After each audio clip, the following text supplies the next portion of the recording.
Hey guys, so today we will be making a really cute and simple Christmas wreath. What you will need is have a really cute plump wreath here.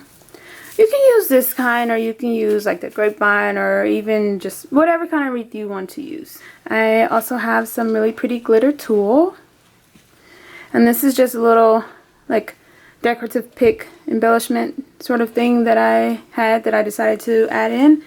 And then I have my ribbon, just so gorgeous. So I have this really pretty olive. I think olive and gold look so gorgeous and classy together.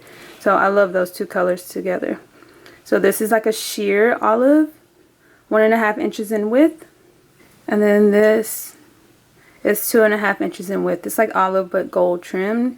And then I have the gold, which is also about 2.5 inches in width. Now, as far as the length of the pieces I have multiple lengths. So for the loops, I have some that are 26 inches long, 30 inches long, and 34 inches long. So 26, 30, and 34 for my loops. And for my tails, I have them 22 and 24 inches in length. You can modify the length of the loops and the tails to fit your needs. If you like really long tails, then definitely go for that. Or if you don't want any, you can do that. So you can modify it and make it your own. I also have a nice amount of bow wire, the large Badabra, and a pair of scissors. Alright, let's get started. First thing we're going to do, fold our bow wire in half. And I have a nice amount of bow wire because I know I'm going to tie this to a wreath. So I like to have excess to help me do that. And next I'm going to start with my tails. And the 24-inch long tails. So I have one of each of my 3 types of ribbon. It's cute. And to make this a little more like fun and whimsical, I am going to like place the tails like kind of off center. So let me show you what I mean by that. So normally I would fold it in half, and then I would scrunch and place it down right in the center. I'm going to do that for some of them, but what I'm going to do for others is go about 1/3 of the way, scrunch. So I'll fold in half, bring the front and the back up, and then place it down like that, because I just think that's gonna, like I said, be more fun and give you a little more variation and variety. And then since this is going on a wreath, I'm taking that into consideration as well. So I want most of my tails to kind of hang downward a little more. I'll take the gold one and go about the same. Like, you can definitely measure exactly how far you want it to go down, but I mean, it's not that huge of a deal, so I don't really measure it. Just kind of see what looks good visually. Use your wand to kind of scrunch it all together. So these are all 26-inch long tails. Okay, then I'm going to add some loops. I'll scrunch, take the end, scrunch, so I'll fold in half, bring the front and the back upwards, and place it down. Now, the loops that I'm making right now are the 34-inch long loops, so they're going to be pretty large. If you don't want your loops this large, then just cut smaller pieces. I'm going to scrunch. And you know, you can do the same thing with the loops that I'm doing with the tails. You can kind of make one side larger than the other side, just to give you variations in the sizes of the loops, just like we're doing with the tails.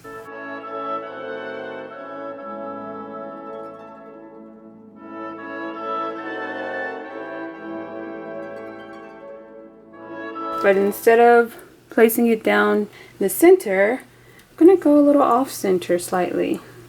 You see? So this side is going to be larger than this side. You don't have to do this part because we do have different size loops. It kind of helps with that step, but it's just another option, you know, just to give you variety. And I'm just going to continue doing this, just like switching it up, making it look really cute. And I'm just going to keep going, just switching up like the loops and the tails and everything. No specific order, just whatever I feel looks best.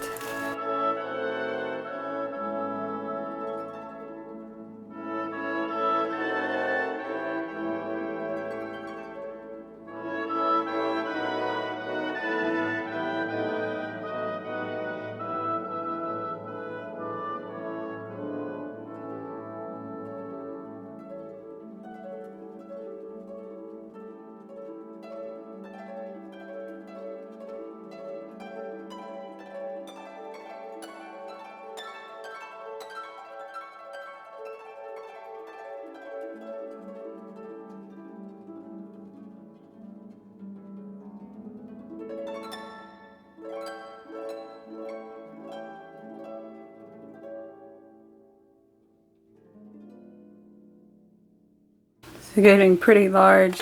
You can stop whenever you'd like. I just wanted to make it pretty large, but as you can see, I have a nice amount of loops and tails. So whenever you feel comfortable, you can definitely stop it. So I actually decided not to add the tulle into this one because it was just so huge already. So I'll use it for another project. But I just think it looks so cute and adorable like this. It's so huge and poofy and fun and whimsical and loopy. So I just wanted to keep it like that. I mean, if you still want to add the tulle, you can definitely do that. So we're just going to take our bow wire, put the two open ends inside the loop, hold everything together, and give it a nice tug.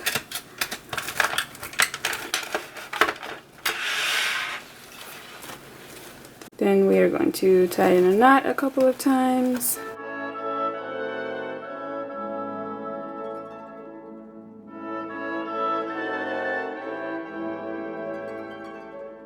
Just like that. And I do want to leave the excess because again I'm going to tie it to something, but you can cut it if you choose to do so. Alright, and now I'm just going to kind of shape my bow a little bit more, make it even poofier and loopier than it already is. Okay, so you can see this is what it's looking like. Most of my tails are towards the bottom. I wanted it that way since I'm going to have this on my wreath. I kind of want that to hang at the bottom, but I still have a few shorter tails at the top. If you want the tails even, you can definitely do that. Just have fun with it and make it your own. But I think this looks so cute and adorable. I've fluffed it all out and I love the colors together. And I made it so large. It's like larger than my actual wreath. This is a small wreath that I have. You can kind of fluff it out and spread it out a little bit. You know, just like you do a Christmas tree. Make it a little bit wider. Or you can go with the larger size ring. Whichever you prefer. This one will be okay. I actually think the large oversized bow will look really cute on this ring. Don't forget we have our bow wire at the back. We also have our little embellishment. So you can place the bow top, right, left, center. I think I'm going to put it on the left because I never do that. So you have the option of tying this separately to the wreath, but since I have the tie right here, I'm just going to use 2 for 1, you know? So I have that in place. And I'm just going to tie the bow right around the wreath. You could put it in the front if you choose to do so, but I think it's fine right there. And I'm just going to, see if you can see, tie it in a knot. Then I'm just going to adjust it. Make sure it's exactly the way I want it. And you could cut the bottom, but it kind of blends in and the bow is going to cover it, so I mean, you don't have to. And this will look really cute as like a tree topper or like door decor or anything like that. Put this on a chair, fireplace, wherever you'd like. That's the good thing about it. Change the colors, change the style, and modify it to fit your needs. But this is what it looks like. It's so huge, but I think it's so cute. You can even have a sign over here that says like Happy Holidays or Joy to the World, Merry Christmas, anything like that. If you don't like the really large bow, just cut the loops and the tails shorter and that will give you a smaller bow. I have this little embellishment up here. You can add more of that if you'd like as well. You can add in tulle. Just have fun with it and make it your own. But we are all done. Quick, easy, and simple to do. So this is what it looks like. You can definitely ribbon cut the ends if you choose to do so. I actually don't want to do it for this specific bow, but I mean, that's another option for you. I actually like the large bow on the small wreath. It makes it look so cute. But you can go with the larger wreath, smaller bow. Just have fun with it and make it your own.